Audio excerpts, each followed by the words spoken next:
আনিসুল হক Salman F Rahman দুইজন লুঙ্গি পরে পালাচ্ছে, এটা খুব বেশি হাস্যকর আর লজ্জাজনক।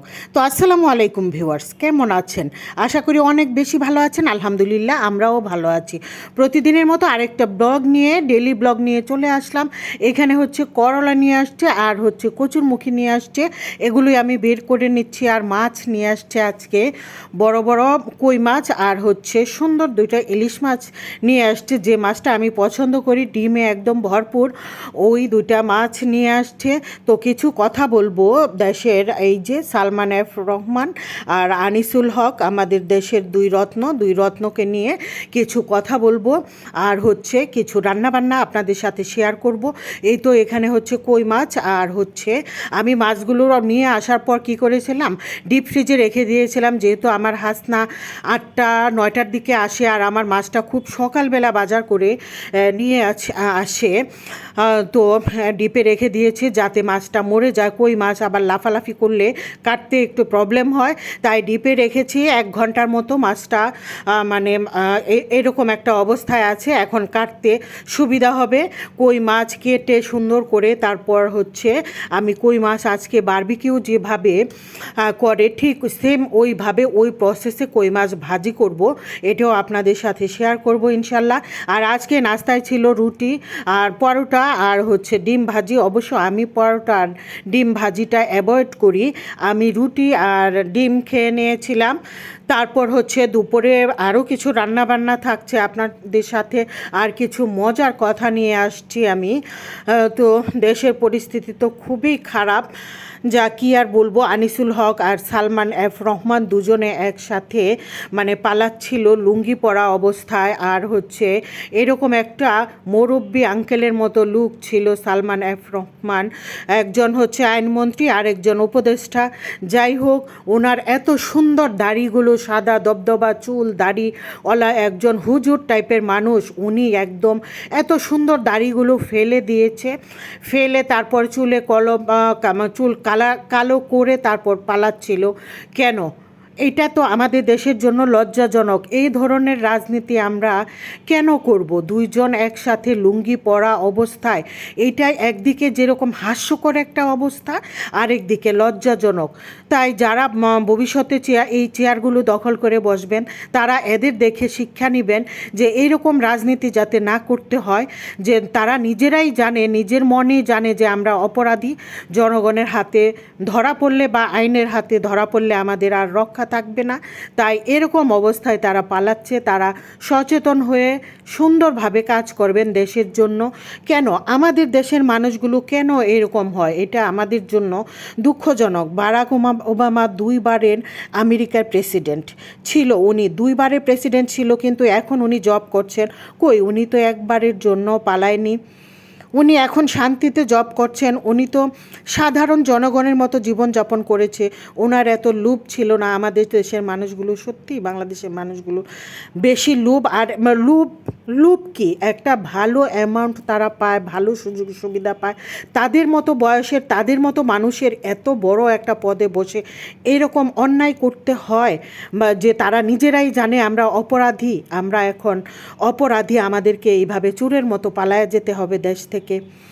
উনি এখন জব করছেন, ওনাকে পালাতে হয়নি আমেরিকার প্রেসিডেন্ট বারাক ওবামা।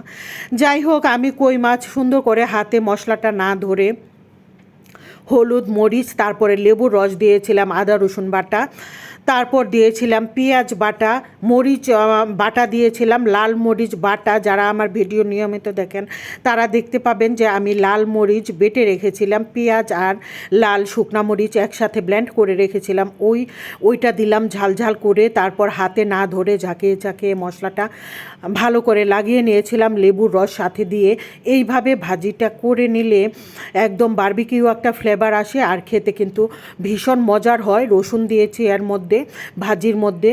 তো নতুন আপুরা এইভাবে কই মাছ, তেলাপিয়া মাছ বা বড় যে কোনো মাছ ভাজি করে একদিন হলেও খেয়ে দেখবেন, অনেক বেশি মজার হয়, অন্যরকম একটা মজা হয়। মাছ খেতে যে একটা অনীহা আসে, আপনি মাছ ভাজি নিলে মনে হবে যে এক প্লেট ভাত এই মাছ ভাজি দিয়ে আপনি খেয়ে ফেলতে পারবেন পেট ভরে, এইরকম একটা টেস্ট আসে।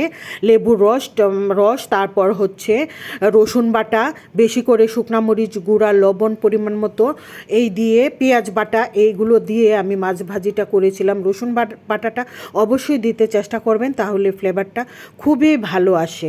তো দুঃখজনক কাহিনী, অনেক কথাই বলে ফেললাম, যদি ভুল বলে থাকি। কোনো রাজনৈতিক দলের উদ্দেশ্যে কথাগুলো বলা না, আমি একজন বাংলাদেশের সাধারণ নাগরিক, সাধারণ একটা মানুষ হিসাবে এই কথাগুলো বলা, যে এই ধরনের রাজনীতি দেখলে আমাদের অবশ্যই দুঃখ হয়। আমি তো একজন বাংলাদেশের নাগরিক, কেন আমরা এই ধরনের রাজনীতি করব, যে পালিয়ে যেতে হবে একদম এইরকম হাস্যকর অবস্থায়, এত সুন্দর দাড়িগুলো চেয়ে ফেলে দিয়ে কালি লাগাইয়া দুইজন একরকম লুঙ্গি পরে কি সুন্দর করে পালাইতেছে। এইটা একদম হাস্যকর আর লজ্জাজনক আমাদের দেশের জন্য। তারা নিজেই জানতেছে যে আমরা অপরাধী। আল্লাহ এই ধরনের রাজনীতি থেকে বাংলাদেশকে হেফাজত করুন। যে দলেই আসুন রাজনীতিতে, যারাই এই চেয়ারগুলোতে, এখন তো একটা দল আছে অবশ্য, দলটা ভবিষ্যৎ প্রজন্মদেরকে নিয়ে, ভবিষ্যৎ ইয়ং ছেলেদেরকে নিয়ে আমি দোয়া করি ওরা ভবিষ্যতে অনেক ভালো করুক, রাজনীতির মাঠে কোনো যেন অন্যায় না থাকে, আর ভালোভাবে দেশকে পরিচালনা করতে পারে। আর হচ্ছে এরকম এই চেয়ারগুলোতে যারা বসবেন তারা এরকম কোনো অন্যায় করবেন না যে চোরের মতো দেশ থেকে পালিয়ে যেতে হয় হাস্যকরভাবে। আর আমি এখানে রান্না করে নিচ্ছি কই মাছ দিয়ে কচুরমুখী। কই মাছ দিয়ে কচুরমুখী রান্না করলে একটু জলপাই দিলে খুবই ভালো লাগে। আমি আজকে জলপাই দিয়ে কই মাছ দিয়ে কচুরমুখী রান্না করব।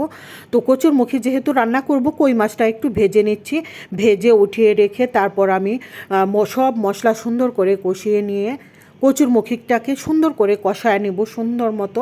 তারপর গরম পানির ঝোল দিব, ঝোলে যখন সুন্দর ভালো করে চমৎকার একটা বলক চলে আসবে, তখন আমি মাছগুলো দিয়ে দিব।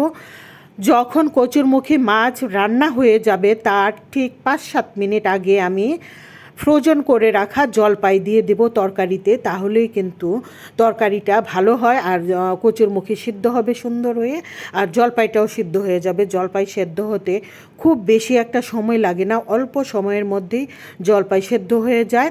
এই তো কচুরমুখী এখানে সুন্দর করে ভেজে নিচ্ছি মানে কষায় নিচ্ছি। তো কচুরমুখী যেহেতু একটু গলায় ধরার সম্ভাবনা থাকে, তাই এখানে গরম পানির ঝোলটা দিলে ভালো হয়।